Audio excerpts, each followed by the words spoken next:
आपण आधी ओम म्हणूया आणि नंतर मग 1 मिनिट शांतता करूया.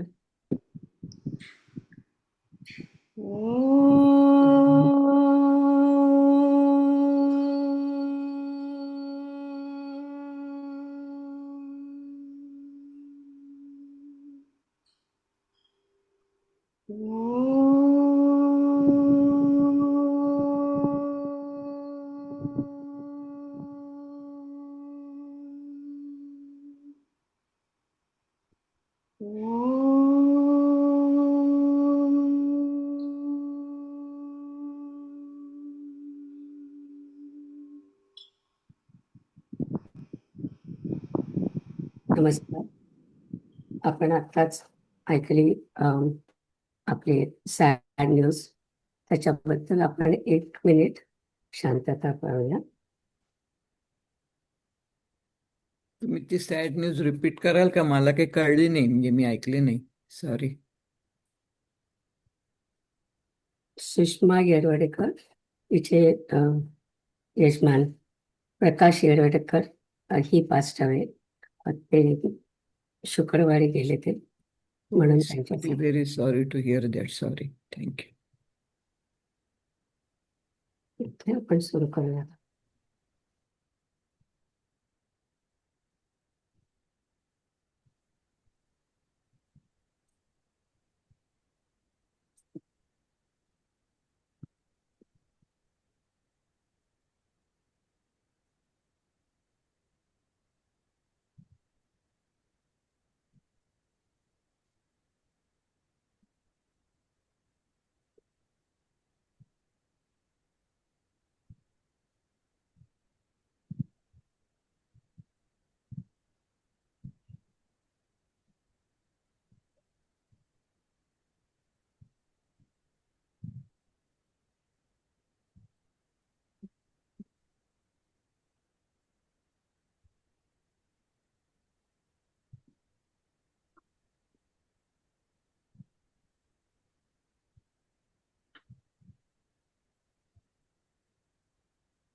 ओम शांती.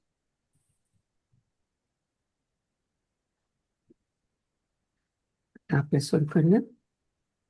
ॐ सहना भवतु सहनौ भुनक्तु सह वीर्यं करवावहै तेजस्विनावधीतमस्तु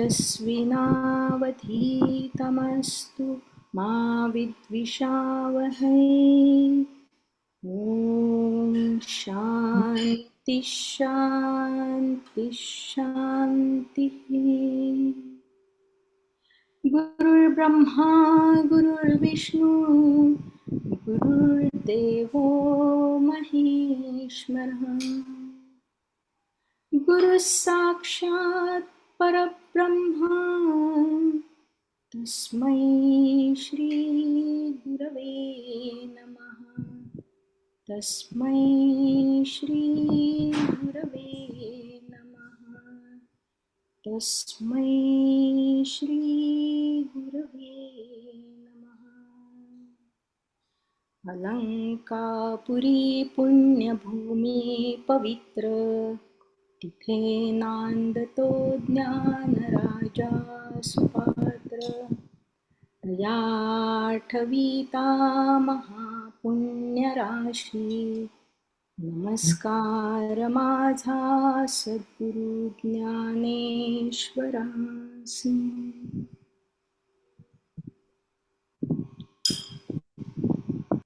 नमस्कार मंडळी. 15वा अध्याय सुरू केला आपण. आजचा गोश्वार आपण माधवच वाचणार.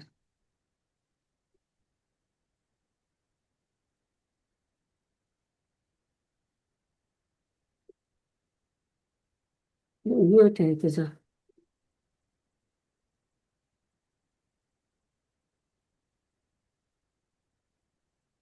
तुझा म्यूट आहे माधवी.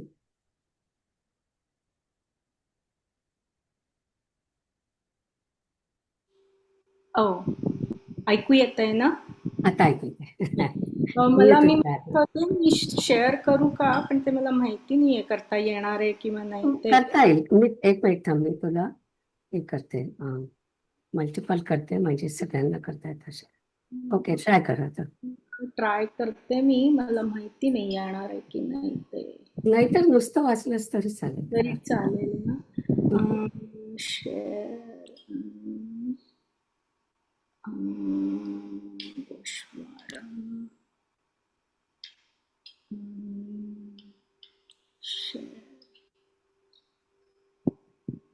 दिसतंय?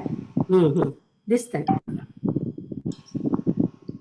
थोडं मोठं केलंस तर चालेल. हो, पण ते मला माहिती नाही आता. मला असू दे मग, असू दे, दिसतंय पण. हा. हम्म. तर अध्याय 15वा पुरुषोत्तम योग, ओव्या 175 ते 266. आपण सध्या 15वा अध्याय बघत आहोत आणि निलिमाताई म्हणाल्या तसं हा अध्याय गीतेमधील खूप महत्त्वाचा अध्याय आहे. गीतेचे अभ्यासक, समीक्षक तसेच वारकरी संप्रदायातील साधक हा अध्याय अत्यंत महत्त्वाचा मानतात. ऊर्ध्वमूल अशा संसार वृक्षाचा किंवा थोडक्यात सांगायचं तर प्रपंचाचा लटकेपणा किंवा मिथ्यत्व दाखवून आणि शेवटी जीवाला आत्मस्वरूपाची प्राप्ती करून देऊन त्याच्या मरणाच्या येरधाऱ्या संपवणे हा या अध्यायाचा विषय आहे.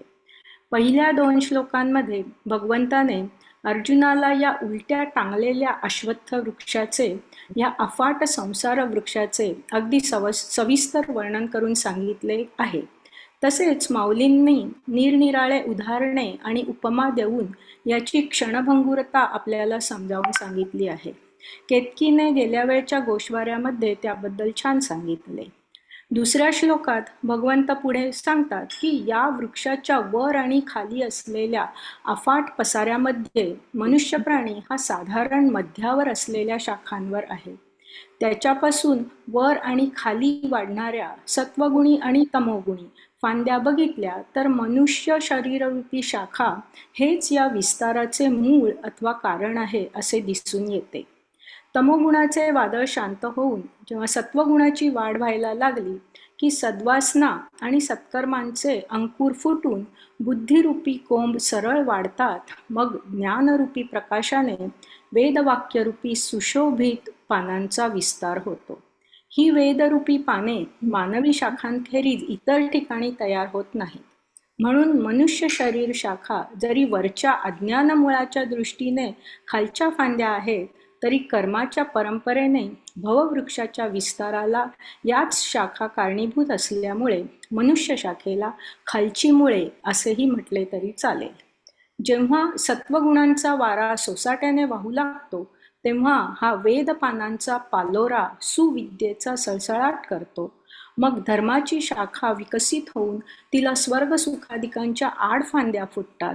दुसऱ्या वैराग्यरूपी फांदीला कर्म आणि मोक्षरूपी पालवी फुटते. त्यांना पुढे सूर्य, चंद्रादी ग्रह, पितर, ऋषी अशा आडव्या फांद्या तसेच अजून वर उंच गेलेल्या इंद्रादिक रूपी शाखांचा असा मोठा विस्तार होतो. ब्रह्मदेव आणि महादेव रूपी अजून वरच्या शाखा फळभाराने वाकून जातात.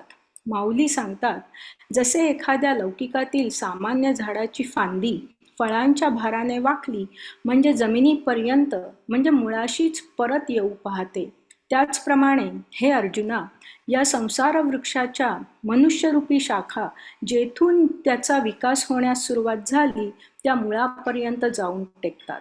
याच दृष्टीने मानवी देहातील जीव वेदविहित कर्मे करून आपला उत्कर्ष महादेव आणि ब्रह्मदेव यांच्या लोकांपर्यंतच करू शकतो, परंतु निर्गुण निराकार ब्रह्म तत्वापर्यंत पोचू शकत नाही. या ब्रह्मादिक वरच्या लोकांना मनुष्यत्वच मूळ कारण आहे. म्हणून मनुष्यत्व ही या वृक्षाची खालची मुळे आहेत असे आपण आधीही म्हटले होते. आता एवढे सर्व या प्रचंड खाली आणि वर वाढलेल्या संसार वृक्षाचे वर्णन करून झाल्यावर पुढे 3ऱ्या श्लोकात भगवंत म्हणतात, अर्जुना आता तुला प्रश्न पडेल की हा एवढा मोठा प्रचंड वृक्ष उपटून टाकणे कुणाला शक्य तरी आहे काय? तर ऐक, अरे हे तर फारच सोपे काम आहे. कारण यात काहीच कष्ट नाही. जर हा संसार वृक्ष खरा नाहीच आहे तर तो छाटून टाकण्यात श्रम ते काय?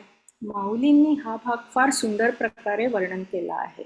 लहान मुलांना ज्या बागुलबुवाची भीती वाटते त्याला पळवून लावण्यात आपल्याला काय कष्ट पडतात? सशाचे शिंग, आकाशाचे फूल, कासवीच्या दुधाचे तूप, वांझेच्या मुलांनी भरलेले घर, मृगजळांनी भरलेली तळी, अशा अनेक अस्तित्वातच नसलेल्या गोष्टींची उदाहरणे देऊन ते सांगतात, अर्जुना, जर या प्रपंचरूपी वृक्षाचे अज्ञानरूपी मूळच खोटे आहे तर त्यापासून झालेले हे संसाररूपी कार्य तरी खरे कोठून असणार? दुसरा अजून एक पॉइंट ज्ञानेश्वर माऊली फार सुंदर एक्सप्लेन करतात. ते म्हणतात, संसार वृक्ष अनादी आहे असेही जे काही वेळा म्हटले जाते ते सुद्धा तसं म्हटलं तर बरोबरच आहे. कारण ज्याला अस्तित्वच नाही त्याची सुरुवात कशी आणि कुठे होणार? त्या दृष्टीने तो अनादीच आहे. जेव्हा एखाद्या पदार्थापासून दुसरी वस्तू निर्माण होते तेव्हा त्याला आरंभ असतो. जो जन्मतच नाही त्याची आई कोण? गेल्या मंगळवारी आपण जेव्हा हा भाग एक्सप्लेन करणारी 236वी ओवी वाचली तेव्हा माऊलींच्या अफाट बुद्धी चातुर्याने मी थक्कच झाले आणि थोडी गंमतही वाटली. जैसे घटाचे नाही पण असतची असे केले मी विण, तैसा समूळ वृक्ष जाण अनादी हा.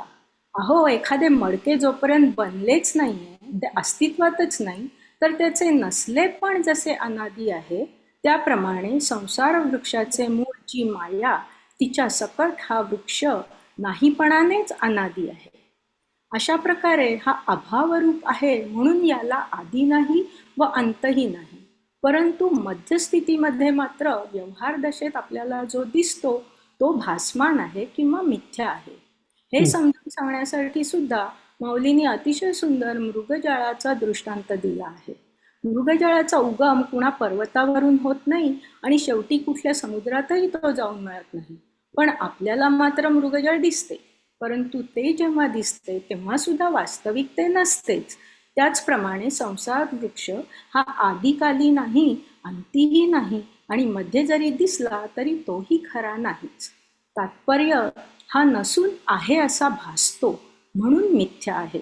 याचा लटकेपणा सांगण्यासाठी आणखीही बरीच उदाहरणे देऊन माऊलींनी या नसलेल्या संसार वृक्षाच्या क्षणभंगूरपणाचेही वर्णन केले आहे. तो एक क्षणभरही स्थिर नाही. मग अशा आदी अंत नसलेल्या भासमान संसार वृक्ष तो उपटून टाकण्यात काय परिश्रम पडणार? अर्जुना, आत्मस्वरूपाच्या अज्ञानामुळे हा फक्त एवढा मोठा फोफावला आहे.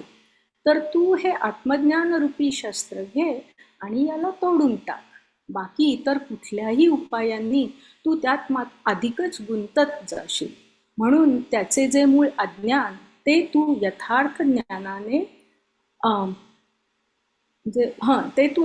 ज्ञानाने काढून टाक. दुसरा उपाय नाही.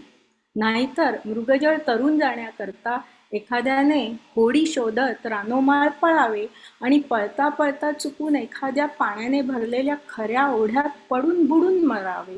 तसे खोट्या संसार वृक्षाचा नाश करण्याच्या इतर उपायांचे अथक परिश्रम करता करता मनुष्य मात्र मरून जातो. म्हणून अर्जुना, याचा छेद करण्याकरता आत्मज्ञान हे एकच शस्त्र आहे आणि ते सहजगत्या चालवता यावे यासाठी बुद्धीला वैराग्याचे नित्य नवे आणि कधीही न ढळणारे अभंग बळ असावे लागते.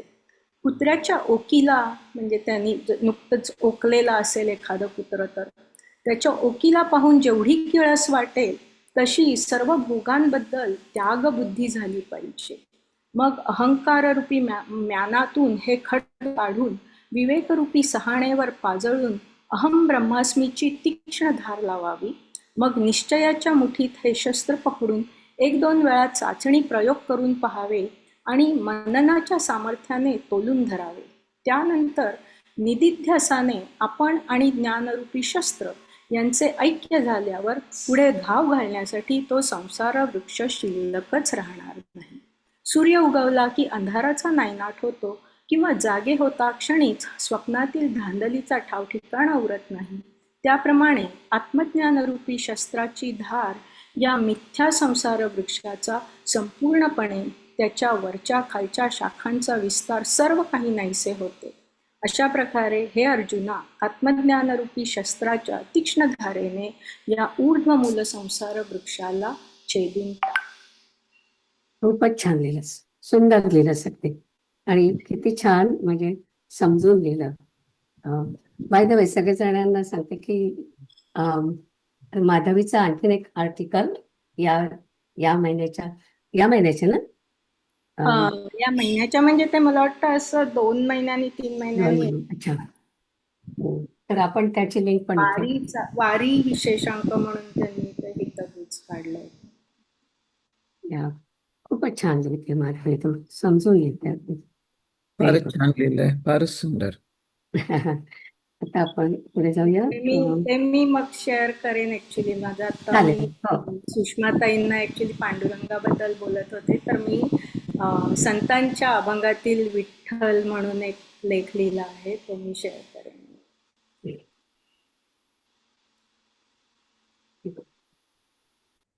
आपण जाऊया पुढे आता.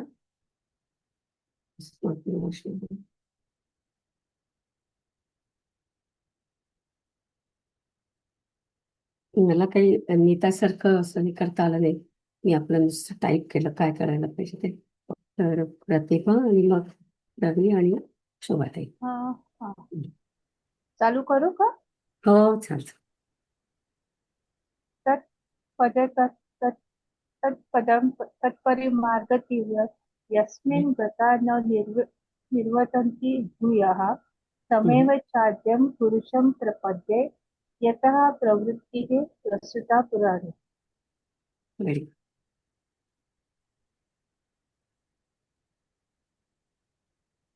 नंतर त्या आपल्या रूपास पाहावे की ज्या ठिकाणी गेले असता पुन्हा परत येत नाही, ज्यापासून ही अनादि विश्व परंपरा नसतीच वाढली, अशा त्या आद्य पुरुषासच आत्मस्वरूपात ज्ञानाच्या अंगाने शरण जावे. मग आपल्याहून जे भिन्न प्रतीत होते त्या संबंधाने इदम भाव हे तेपणा स्फुरतो. त्याचा ज्या वस्तूच्या ठिकाणी किंचितही संबंध नसतो व इदमच्या सापेक्ष आपल्या संबंधाने अहमभाव मीपणा असतो.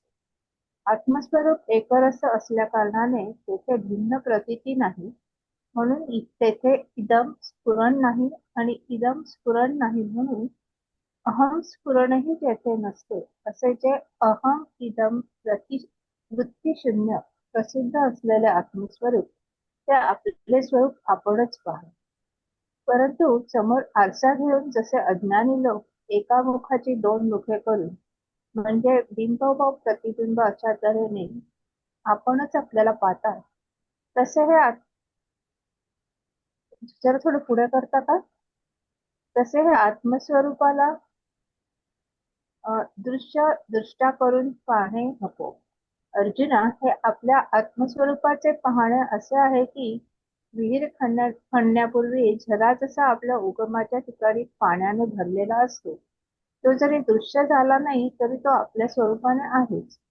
अथवा पाणी आटल्यावर प्रतिबिंब जसे आपल्या बिंबाच्या ठिकाणी मिळते, अथवा घट फुटल्यावर जसे घटाकाश महाकाशाच्या ठिकाणी मिळते, अथवा अग्नीतील जळणारी लाकडे निश्चेष संपल्यावर अग्नी जसा मूळ स्वरूपात येऊन येतो, त्याचप्रमाणे अर्जुना, जे आपण आपल्याला सहज पाहणे आहे, जिभेने जशी आपली चव चाखावी अथवा डोळ्याने जसे आपले बुबुळ पाहावे, त्याप्रमाणे आपण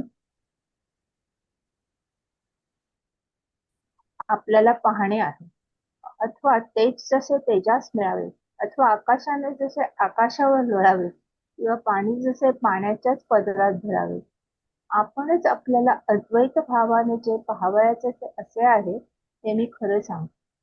जे आत्मस्वरूप पाहणेपणा घेतल्याशिवाय पाहावे, दृश्य सापेक्ष दृष्टाची कल्पना टाकून पाहावे, काही न जाणणे तेच त्याचे जाणणे होय. व ज्या ठिकाणाला, ज्या आत्मस्वरूपाला आद्य पुरुष असे म्हणतात, त्या आत्मस्वरूपाच्या ठिकाणी देखील मायोपाधीचा आश्रय घेऊन वेद आत्मस्वरूपाचे वर्णन करण्यास तयार होतात. आणि मग त्या ठिकाणी नामरूपाचा व्यर्थ गलबला करतात. संसार व स्वर्ग यास कंटाळलेले आणि अष्टांग योग व ज्ञान यांचा आश्रय केलेले मुमुक्षु लोक पुन्हा स्वर्ग व संसार यांच्याकडे येणार नाही अशा प्रतिज्ञेने ज्या आत्मस्वरूपाकडे जाण्यास निघाले ते वैराग्यशील पुरुष संसार त्यांचा पाठलाग करत असताना त्या संसाराच्या पायापुढे प्रतिज्ञेने पळतात व कर्माचा शेवट जो सत्यलोक हाच कोणी कडा त्या कड्याचे उल्लंघन करून त्यास मागे टाकतात. आपल्या अहंकारादी सर्व अनात्म वृत्तीचा झाडा देऊन ज्या मूळच्या आत्मस्वरूपी घरास जाण्याकरता ज्ञानी लोक दाखला घेतात.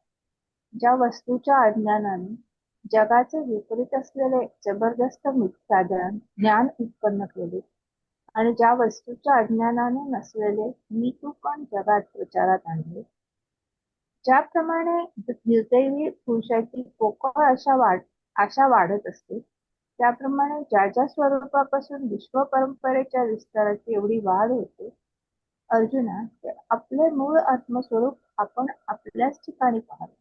ते कसे तर जसे थंडीने थंड वाढ त्याप्रमाणे.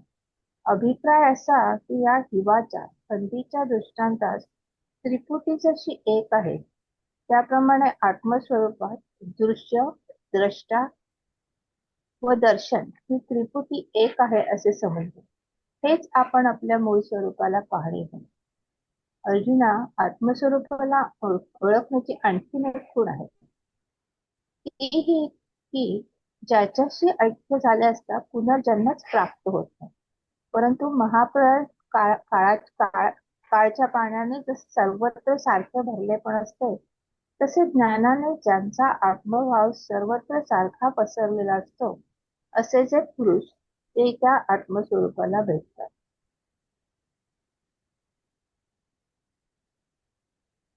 मग इदन तेसी वाळले जे मीपणे विन दाहारले ते रूप पाहिजे आपले आपणची परी दर्पणाचे मी आधारे एकची करून विसरे मुख पाहाती गव्हारे तैसे नको हे. हे पाहणे ऐसे असे वीरा जैसा न मोडलिया विहिरा मग आपुलिया उगमी झरा भरवून टाके. नातरी आटलिया अंभ निज बिंबी प्रतिबिंब नेहते का नभी नभ घटाभार. नाना इंधनांशु सरलेया वन्य परत जेवी आपण पया तैसे आपे आप धनंजया न्याहळणे जेधा.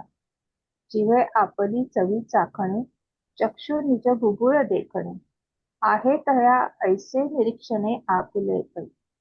का प्रभेसी प्रभा मिळे गगन गगनावरी लोळे नाना पाणी भरले खोळे पाणीयाची आपणची आपण याते पाहिजे जे अद्वैते ते ऐसे होय निरुते बोली जगी असे. जे पाहिजे ते नवीन पाहिजे काही नेणनाची जाणीचे आद्य पुरुष का म्हणते जया ठायाते. हा एक एकच ही महत्वाची ओळी आहे 77 275 वाचली की कसं असतं आत्मस्वरूप कसं की पाहिल्यापासून पाहिल्यास वाचून पाहता येतं आणि शिवाय जाणता येतं. म्हणजे हे सगळं इतकं म्हणजे आतल्या आत असतं की आपल्याला असं सांगता येत नाही तुम्ही आता आत्मज्ञान झालेलं आहे किंवा आत्मा असं आहे. हे आतलं जे ज्ञान आहे त्याचं किती सुंदर वर्णन त्यांनी केलं की पाहिलं नाही तरी पण पाहिलं जातं आणि जाणलं नाही तरी जाणलं जातं. अशी जी अवस्था आहे त्याला आत्मज्ञान म्हणतात. खूप सुंदर आहे ते. आणि त्याच्यानंतर आणखीन एक गोष्ट मला सांगायची होती की ओवी 278 आता पुढे जेव्हा येईल तिथपासून वैराग्याबद्दल त्यांनी सांगितलेलं आहे. मी जेव्हा मी सगळं सांगितलं तेव्हा तुम्हाला सांगितलं होतं की त्याच्यामध्ये आपल्याला 4 पायऱ्या सांगितल्या. एक म्हणजे वैराग्य, नंतर सद्गुण वाढवायचे, तिसरं शरणागती आणि चौथं सांगितलं होतं शास्त्रविचार. तर या ज्या 4 गोष्टी आहेत त्याच्यापैकी वैराग्याचा जो विचार आहे आता प्रतिभानेच वाचलं तेव्हा 278 या ओवीपासून सुरू होतं, म्हणून मला तेवढं सांगून ठेवायचं होतं. हा, जाऊया पुढे. तेथेही उपाधीचा बोथंबा ठेवून श्रुती उगवती जिभा मग नामरूपाचा बडंबा करती वाया. पै भवसर्गा उपगले मुमुक्षु योग ज्ञाना वळगले पुढती न यो या निघाले पैसा जेथ. संसारचिया पायापुढे पळती वीतराग होरा ओलांडून ब्रह्मपदाचा कर्मकडा घालती मागा. अहंता अहंताधिभावा आपुलिया झाडा घेऊनी आघवेया पत्र घेती ज्ञानीये जया मूळ घराची. जिये का वस्तू हे नेणणे आणिले थोर जगा जाणणे नाही तो नांदविले जेणे विटू जगे. पै जेथुनी हे एवढी विश्व परंपरेची वेलांडी वाढती आशा जैसी कोरडी निदैवाची. पार्थाचे वस्तू पाहिले आपण ते पै पुढे. आपुले पाहिजे जैसे हिवले हिव हिवे. आणि कधी एकतया ओळखणा असे धनंजया तरी जया का भेटलिया येणेची नाही. परी तया भेटती ऐसे जे ज्ञाने सर्वत्र सरिसे महाप्रळयांबुचे जैसे भरले घन. निर्माण मोहा चितसंग दोषा अध्यात्म नित्या विनिवृत्त कामाः द्वंद्वै विमुक्ताः सुखदुःख संज्ञेगच्छ सत्यमुधाः पदं व्यं तत्. नाही, म्हटलं ना हा श्लोक आहे पुन्हा, तर दुसरं जे ओळ आहे श्लोकासारखी म्हण म्हणजे मग बरोबर होईल. मनमोहा आपण जितसंग दोषा तिथे हा निर्माणमोहा जितसंगदोषा अध्यात्मनित्या विनिवृत्तकामा द्वन्द्वैर्विमुक्ता सुखदुःखसंज्ञैर्गच्छन्त्यमूढा पदमव्ययं तत्. थँक्यू माधवी. पाठिका हो, मानमोहरहित संगरूपी दोष जिंकलेले आत्मस्वरूपाच्या ठिकाणी ज्यांची नित्यस्थिती आहे असे सर्व काम पूर्णपणे निवृत्त झालेले सुख व दुःख नावाच्या द्वंद्वापासून कायमचे मुक्त झालेले असे ज्ञानी त्या अत्युच्च पदाप्रत जातात. वर्षा ऋतूच्या शेवटी ज्याप्रमाणे ढग आकाशाला टाकून जातात त्याप्रमाणे ज्या पुरुषाच्या मनाला मोह व मान आपण स्वतः टाकून गेले. ज्याप्रमाणे दरिद्री व निर्दय अशा पुरुषाला त्याचे नातलग कंटाळतात त्याप्रमाणे जे पुरुष विकाराच्या तावडीत सापडत नाही. ज्याप्रमाणे फळाला आलेले केळीचे झाड आपोआप उपटून पडते त्याप्रमाणे प्रबल आत्मलाभामुळे ज्याची क्रिया हळूहळू आपोआप सुटत नाही. ज्याप्रमाणे वृक्षाला आग लागली असे पाहून त्या वृक्षावर असलेले थोडं पुढे करा. त्या वृक्षावर असलेले पक्षी जिकडे रस्ता सापडेल तिकडे पळतात त्याप्रमाणे सर्व विकल्पाने ज्या पुरुषास टाकले आहे.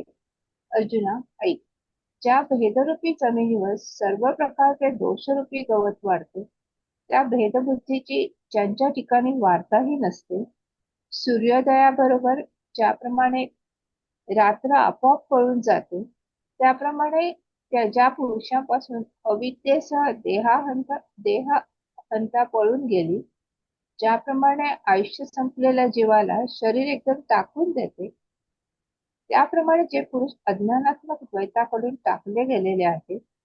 ज्याप्रमाणे परिसाला लोखंडाचा दुष्काळ असतो अथवा ज्याप्रमाणे सूर्याला काळोख सापडत नाही त्याप्रमाणे ज्या पुरुषांना द्वैतबुद्धीचा नेहमी दुष्काळ असतो. अरे अर्जुना, सुखदुःख रूपी द्वंद्वे जी या देहात अनुभवास येतात ती ज्या पुरुषांच्या समोर येतच नाही.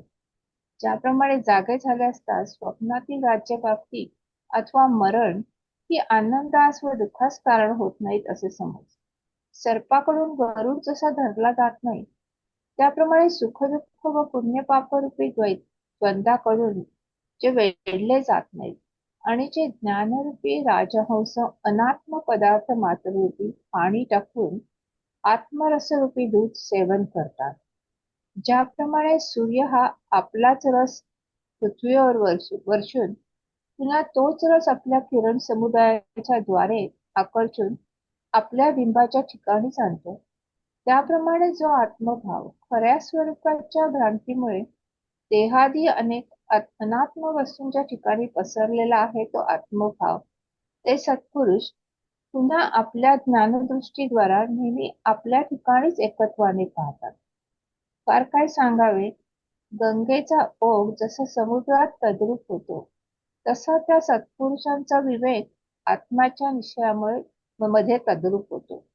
ज्याप्रमाणे आकाश हे सर्वव्यापी असल्यामुळे आकाशाला या ठिकाणाहून पलीकडच्या ठिकाणाला जाण्याचे कारण नाही, तर त्याप्रमाणे आपणच सर्व झाल्या कारणाने ज्यांना इच्छा करण्याचे कारणच राहत नाही. जसा अग्नीचा डोंगर कोणत्याही बीजाचा अंकुर घेत नाही, त्याप्रमाणे ज्याच्या मनामध्ये कोणताच विकार उत्पन्न होत नाही. समुद्र मंथनाच्या वेळी मंदार पर्वताची रवी केली होती. ती मंदार पर्वताची रवी क्षीरसागरातून काढल्यानंतर तो क्षीरसागर जसा शांत राहिला, त्याप्रमाणे ज्यांच्या अंतःकरणात कामरूपी लाटेची उसळी उत्पन्न होत नाही, जसा षोडश कलांनी युक्त चंद्र कोणत्याही अंगाने अपूर्ण दिसत नाही, त्याप्रमाणे कसलीही इच्छा उत्पन्न होणे हे न्यून ज्यांच्या ठिकाणी नसते, त्या पुरुषांची गोष्ट निरुपम आहे. तेव्हा त्या पुरुषांचे मी किती वर्णन करू. ज्याप्रमाणे वायूच्या जोरापुढे रजक कणांचा टिकाव लागत नाही, त्याप्रमाणे ज्यांना विषयाचे नाव देखील आवडत नाही, याप्रमाणे आत्मज्ञान म्हणून प्रसिद्ध असलेल्या अग्नीने जे कोणी असे वर वर्णन केल्याप्रमाणे केलेले आहे, ते त्या आत्मस्वरूपात जसे सोन्यात सोने मिळते त्याप्रमाणे मिळतात. परंतु तेथे म्हणजे कोणत्या ठिकाणी असे देखील काही तू विचारशील, तर ज्या ठिकाणाला नाश नाही ते ठिकाण आहे.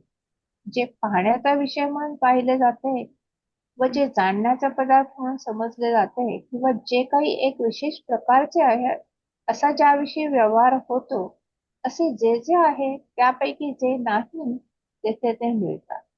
हं.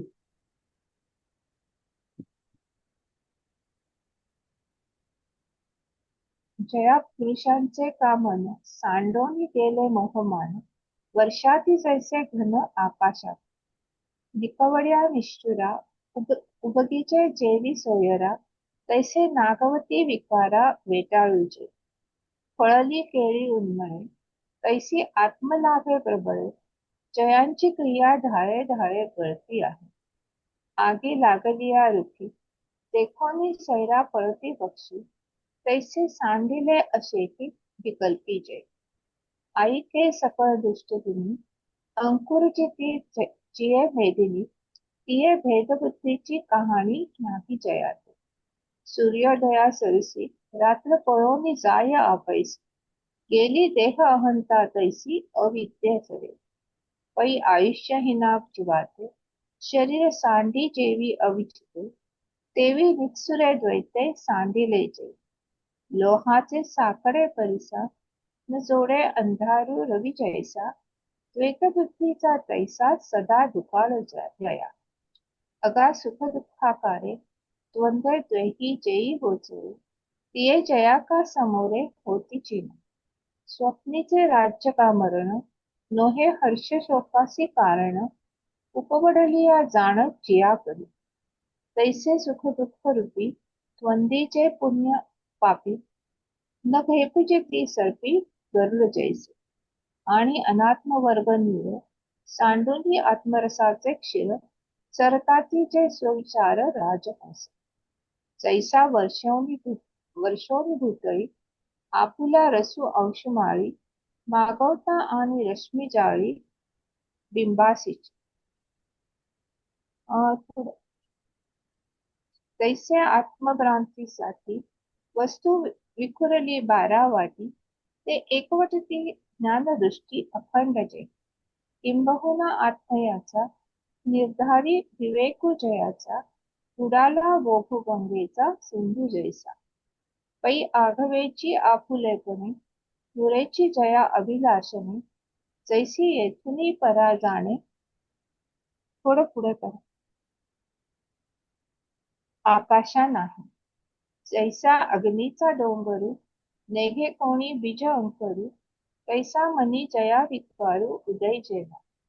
जैसा काढिलिया मंदराचळू राहे क्षीराब्धी निश्चळू. तैसा नुची जया स्वरू पामोर्मीचा. चंद्रमा कळी झाला न दिसे कोणी अंगी वसावला. देवी अपेक्षेचा अवखळा न पडे जया. हे किती बोलू असांगरे. जेवी परमाणू नुरे वायू पुरे. कैसे विषयांचे नावरे नावची जया. एवं जे जे कोणी ऐसे केले ज्ञानाख्य हुताशे. ते तेथ मिळती जैसे हेमी हेमी. तेथ म्हणजे कवणी ठाई. ऐसे ही पुससी काही. तरी ते पद गा नाही वेचू जया. दृश्यपणे देखुजे का ज्ञेयत्वे जाणीजे. अमुके ऐसे मळीजे ते जे नव्हे. छान छान वाचलंस. हं. आता पुढचा श्लोक मी फक्त सांगते की हा जो श्लोक आहे ना की न तत् भासते सूर्य न शशांको न शशांको न पावकः. तर हा जो श्लोक आहे तो मुंडक उपनिषदामध्ये आलेला होता.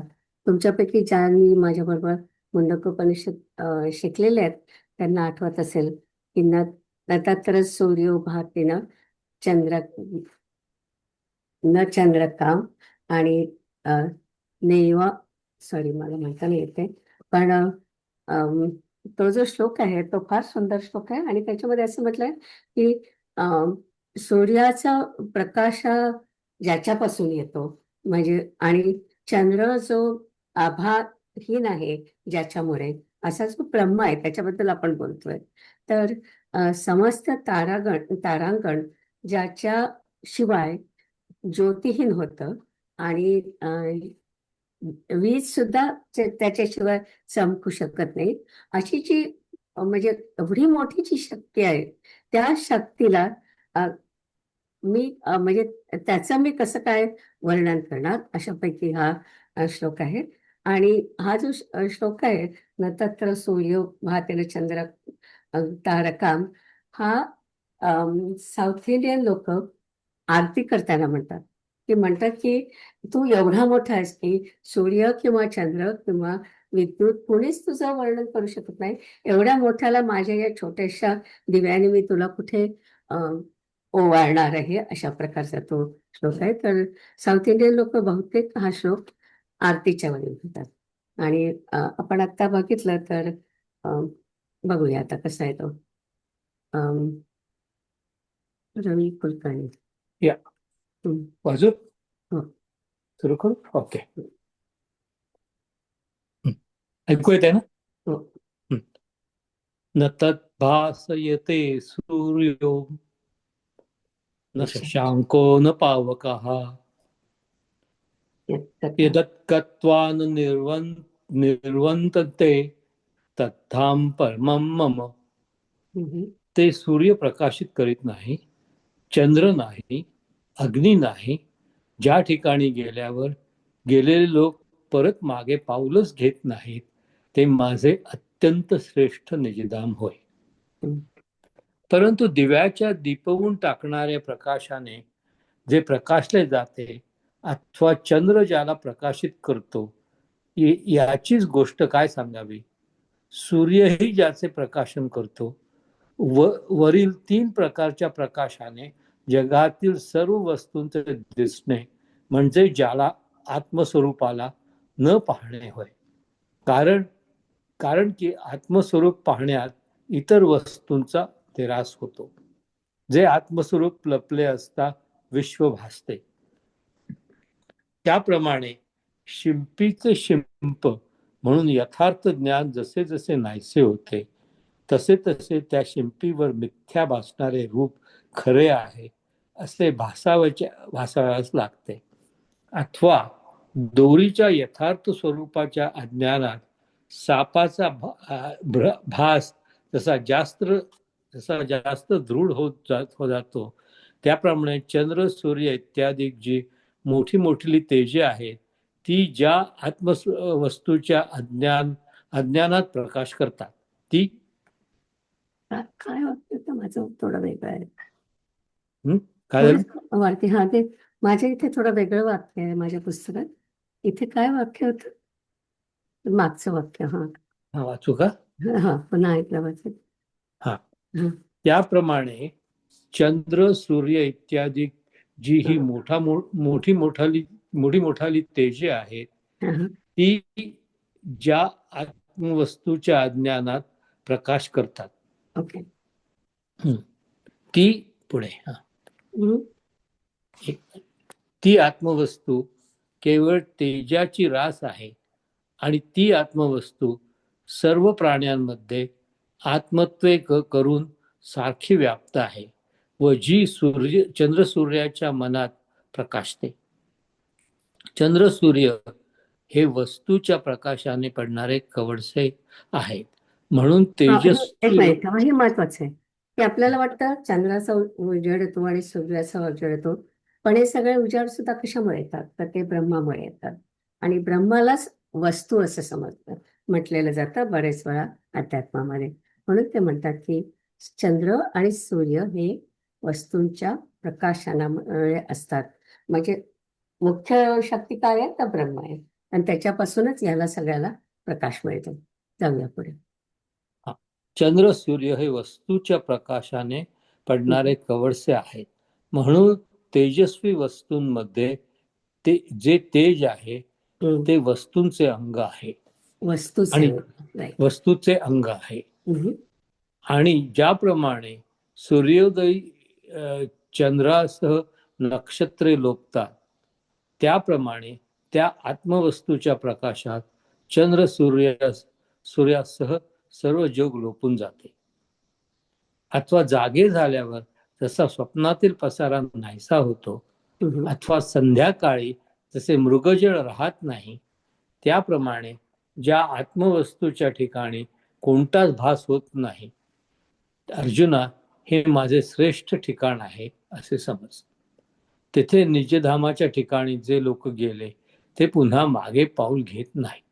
म्हणजे पुन्हा महत्वाचं आहे की एक मिनिट मी इथे बोलते थोडस की निजधामाला गेल्यावर ते परत येत नाही. म्हणजे जे ब्रह्मलोकाला जातात, आपण ब्रह्मलोकाबद्दल बरेच वेळा बोललो होतो, 8व्या अध्यायात आपण खूप वेळा बोललो होतो की जे लोक ब्रह्मलोकामध्ये जातात म्हणजे ज्यांना बेसिकली मोक्ष मिळतो, मोक्ष नाही मिळत पण तिथे जातात, तर ते काय त्यांचा पुन्हा जन्म होत नाही.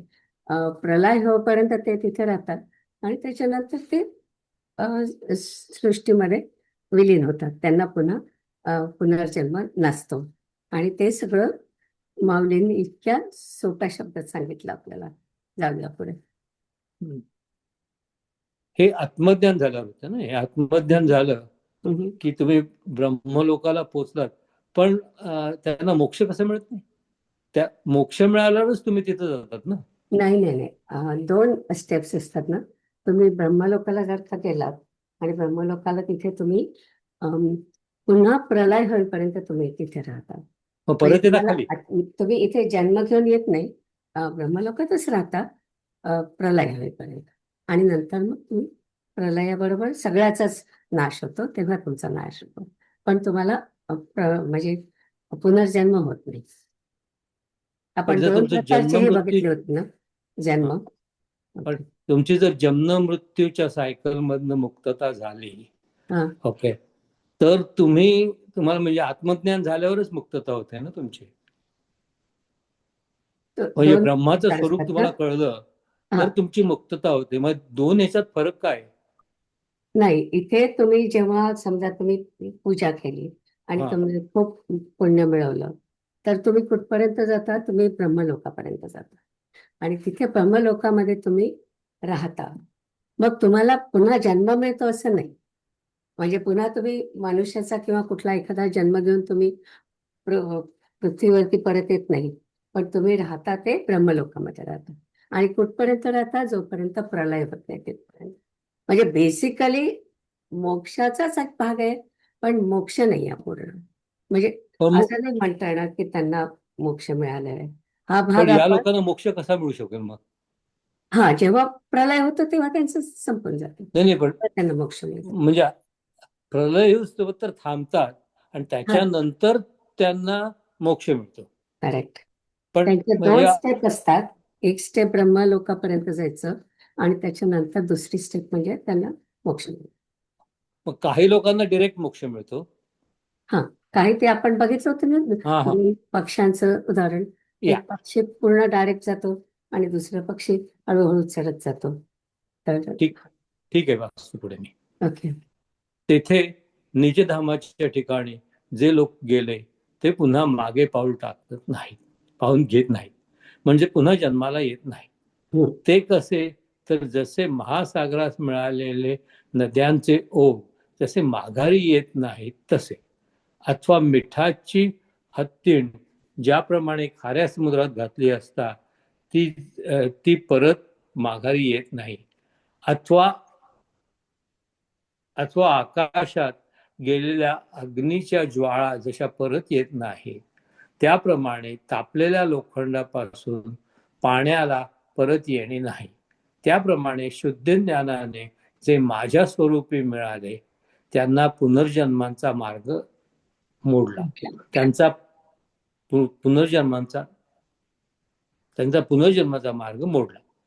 यावर बुद्धिरूपी पृथ्वीचा राजा जो अर्जुन तो म्हणतो, महाराज, हे आपले आत्मबोध सांगणे हा मोठा प्रसाद आहे, परंतु माझ्या एका विनंतीकडे देवानी लक्ष द्यावे. तर महाराज, जे पुरुष देवाशी स्वतः एक होतात, म्हणजे तुमच्या स्वरूपाशी ऐक्याला पावतात व मग माघारी येत नाहीत, ते पुरुष मूळचे आपल्याशी देवाशी भिन्न असतात अथवा अभिन्न असतात.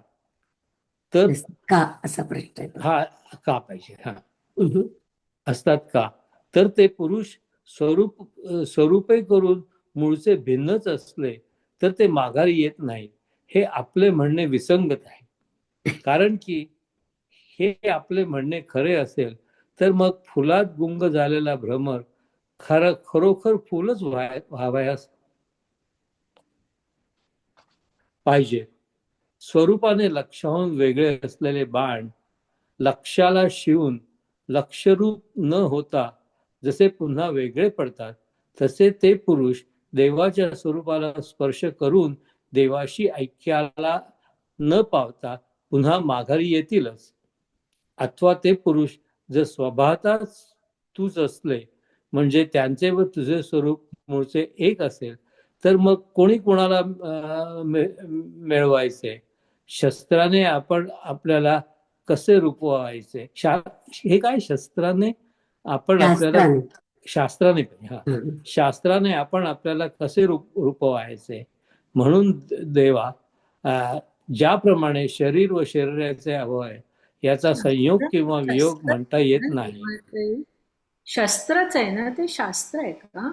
शस्त्राने आपल्याला कसे रूपावयाचे, म्हणजे रूपणं म्हणजे टोचणं असं मला वाटतं. शस्त्र आहे ते शस्त्र आहे. शस्त्रानीच कसं आपण शस्त्र स्वतःलाच कसं रूपणार असं आहे ते काहीतरी, असं मला वाटतं. आय डोंट नो, कारण शास्त्र नाही आहे माझ्या याच्यात, पण शस्त्रच आहे लिहिलेलं.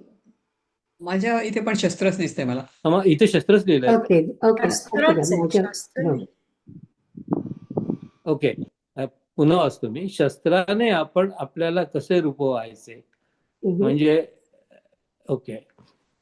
म्हणून देवा, ज्याप्रमाणे शरीर व शरीराचे अवयव यांचा संयोग अथवा वियोग म्हणता येत नाही, त्याप्रमाणे तुझ्याशी अभिन्न जे जीव त्याचा तुझ्याशी संयोग किंवा वियोग होतो ते म्हणता येत नाही.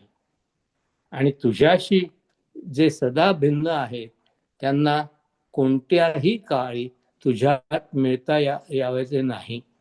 मग ते तुझ्या स्वरूपापासून माघारी येतात की अथवा येत नाहीत, ही कसली व्यर्थ समजूत? तरी तुझ्या स्वरूपाला पाहून माघारी येत नाहीत ते कोण? हे सर्व बाजूंना सुख असलेल्या देवा, हे मला समजून सांग. अर्जुनाने अशी शंका केल्यावर तो जाणत्यामध्ये श्रेष्ठ असलेला श्रीकृष्ण परमात्मा आपल्या शिष्याचा बोध पाहून संतुष्ट झाला. मग देव म्हणतात, हे विशाल बुद्धी अर्जुना, माझ्या स्वरूपी ऐक्याला पाहून जे पुन्हा माघारी येत त्यांच्या मूळ स्वरूपासंबंधाने ते वेगळे आहेत व ते वेगळे नाहीत असे दोन्ही प्रकार संभवतात. तर खोल विचाराने आत्मदृष्टीने पाहिले तर ते पुरुष स्वभावताच मद्रूप आहेत आणि जर वरवरच्या दृष्टीने देहदृष्टीने पाहिले तर ते माझ्यापासून वेगळे आहेत असेही वाटतात. ज्याप्रमाणे लाटा उत्पन्न होत असतात त्या पाण्याहून वेगळ्या आहेत असे दिसते, पण विचार करून पाहिले तर त्या लाटा केवळ पाणीच आहेत. अथवा आकारच्या दृष्टीने पाहिले असता दागिने सोन्याहून भिन्न आहेत असे वाटते.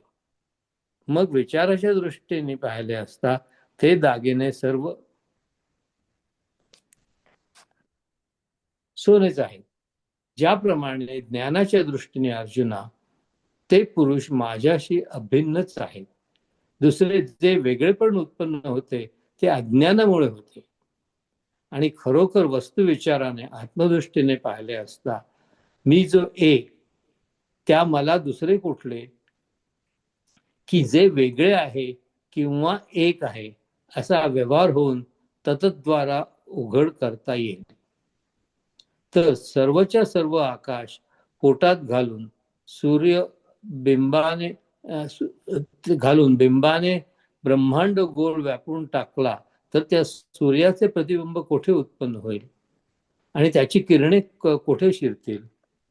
अथवा कल्पांत काळाचे जे आब्रहस्तंबर पर्यंत उदक असते त्याचे पाठ फुटून प्रवाह वाहतात काय. एवढ्याकरिता मी जो एक अविकारी त्या मला अंश कुठले, परंतु पात्राच्या संबंधाने मुळे नदीचे पाणी सरळ पण वाकडे झाले. पाण्याच्या संबंधाने पाण्यात प्रतिबिंब पडल्या कारणाने सूर्याला दीनपणा व आला. बिंबपणा व प्रतिबिंबपणा. हे आकाश चौकोनी अथवा वाटोळे असे कशाने मिळणार आहे. परंतु आकाश जेव्हा घटाकडून अथवा मठाकडून पाहिले जाते तेव्हा तसेही वाटोळे अथवा चौकोनी असते. अरे निद्रेच्या मुळे उत्पन्न झालेल्या स्वप्नात जेव्हा आपण राजा म्हणून प्रगट होतो तेव्हा त्याच्या एकट्याहून सर्व जग भरले जात नाही काय. अथवा हिणकस धातू मिसळला असता 100 नमरी सोने जसे निरनिराळ्या कामास येते त्याप्रमाणे शुद्ध जो मी जेव्हा आपल्या मायेने वेटाळला जातो तेव्हा एक अज्ञानाचा मुख्यतः व्यवहार होतो. त्या योगाने मी कोण अशा संशयाचा आरंभ होतो आणि मग विचाराने देह मी असा निश्चय केला जातो. पुढचं पै दीपाचिया बंबाळी का हनजे उजळी हे काय बोलो अंशुमाळी प्रकाशी जे ते आगवेची दिसणे जया ते का न देखणे विश्वभास तसे जेणे लपालेन जैसे शिंपीपण हारपे तव तव खरे होय रूपे का दोरी लपता सापे फार होईजे तैसी चंद्र सूर्यादि थोरे ये तेजे जिये फारे तिये जयाने चैनी आधारे प्रकाशती ते वस्तु की तेजो राशी सर्व भूतात्मक सारिसी चंद्र सूर्यांचा मानसी प्रकाशे जे म्हणून चंद्र सूर्य कवडसा पडती वस्तूची या प्रकाशा या लागी तेजसा ते वस्तूंचे अंग आणि जयांचा प्रकाशी जग हारपे चंद्रा कैसी सच्चंद्र नक्षत्रे जैसे दिनोदयी, नातरी प्रबोधलिये वेळे, ते स्वप्नीची दिंडी मावळे, का नुरेची साज वेळे, मृगतृष्णिका. ओके,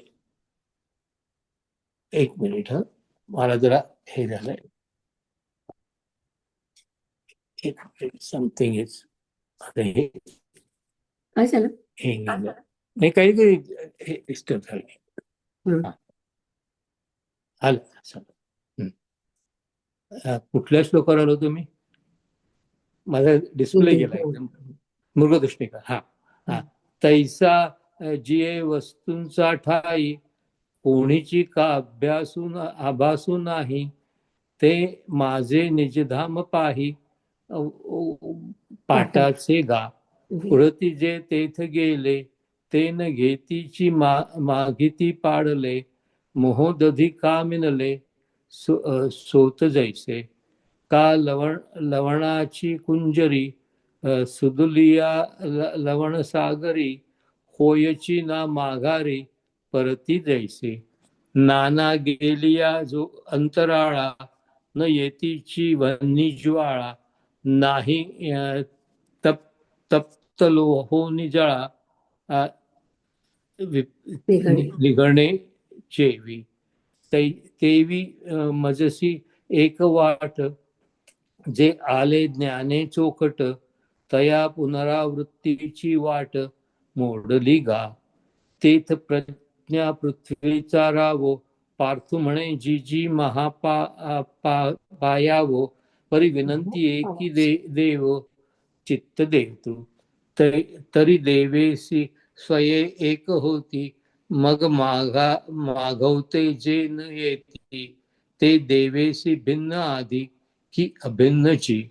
जी जरी भिन्नची अनादि सिद्ध, तरी न येती हे असंबद्ध, ते फुला गेले षटपट, ते फुलेची होतू पा. पै लक्षाती अनारिसे बाणलक्षी. नाही, अनारस आहे तिथे थांबायचं. मग बाणाची हा, तै पै एक मिनिट, पुढे गेला.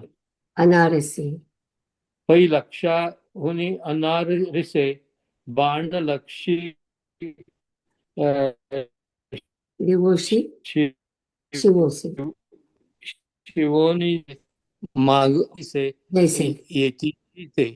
हा, येतीची ते, ना तरी तुची ते स्वभावे, तरी कोणे कोणासी मिळावे, आपणासी आपण रूपावे, शस्त्रे केवी. म्हणून तुझसी अभिन्नाची वा, तुझा संयोग वियोगू देवा, नये बोलो अवयवा, शरीरेसी. आणि जे सदा वेगळे तुझसी, तया मिळणी नाही कोणे दिवसी. मा येती न येती हे कायसी, वाये बुद्धी. तरी कोण गात ते, पावोनी न येती मागवते, हे विश्व तो मुखा माते, भुजावीची. इथे आक्षेपी अर्जुनाचा, जो शिरोमणी सर्वज्ञांचा, तोषला बोध शिष्याचा, देखेनिया. मग म्हणे महामती, माते पावेनी येती पुढती, ते भिन्न भिन्न रीते, आहाती दोन्ही.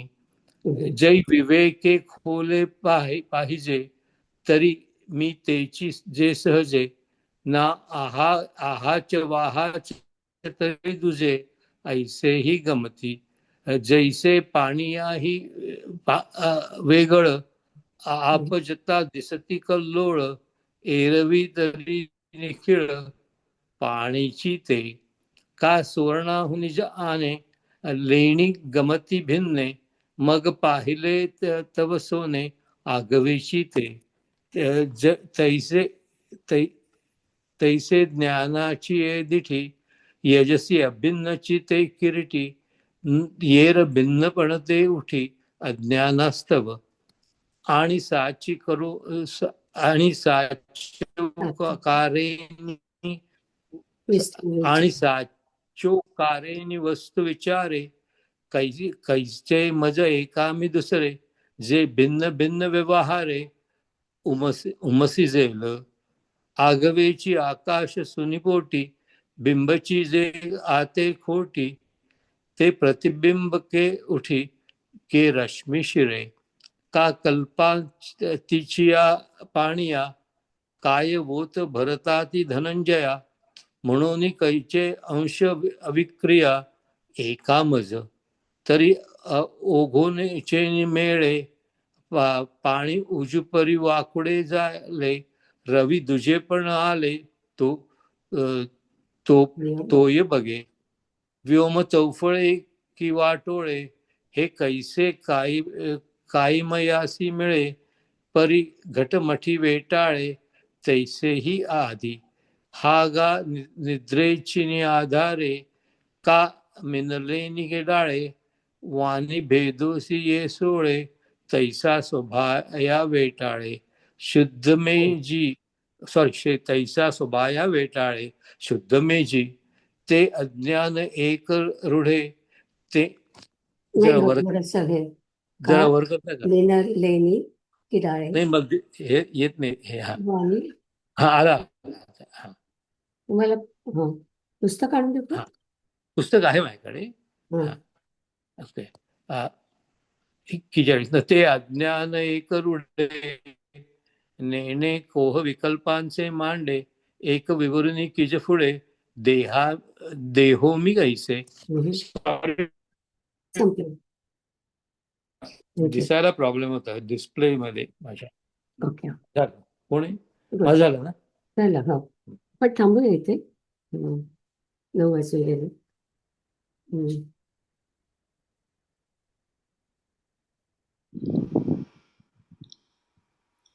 आता विश्वात्मके देवे येणे वाग्यज्ञे तोषावे तोषोनियामज द्यावे पसाय दान हे जे खळांची व्यंकटी सांडो तया सत्कर्मी रती वाढो भूता परस्परे पडो मैत्र जीवांचे दुरितांचे तिमिर जावो विश्वस्वधर्म सूर्ये पाहो जो जे वांछील तो ते लाहो प्राणिजात वर्षत सकळ मंगळी ईश्वर निष्ठांची मांदियाळी अनवरत भूमंडळी भेट तू भूता चला कल्पतरूंचे आरव चेतना चिंतामणीचे गाव बोलते जे अर्णव पियुषांचे चंद्रमे जे अलांछन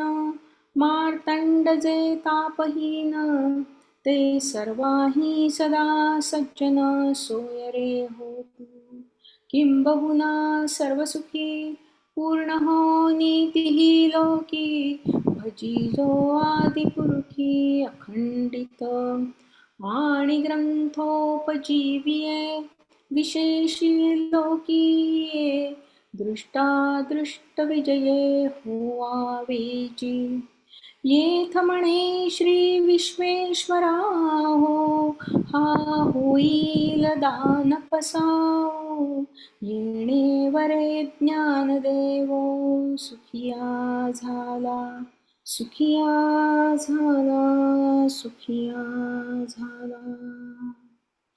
ओम पूर्णमद पूर्णमिदं पूर्णात् पूर्णमुदच्यते पूर्णस्य पूर्णमादाय पूर्णमेवावशिष्यते. ओम शांती शांती शांती.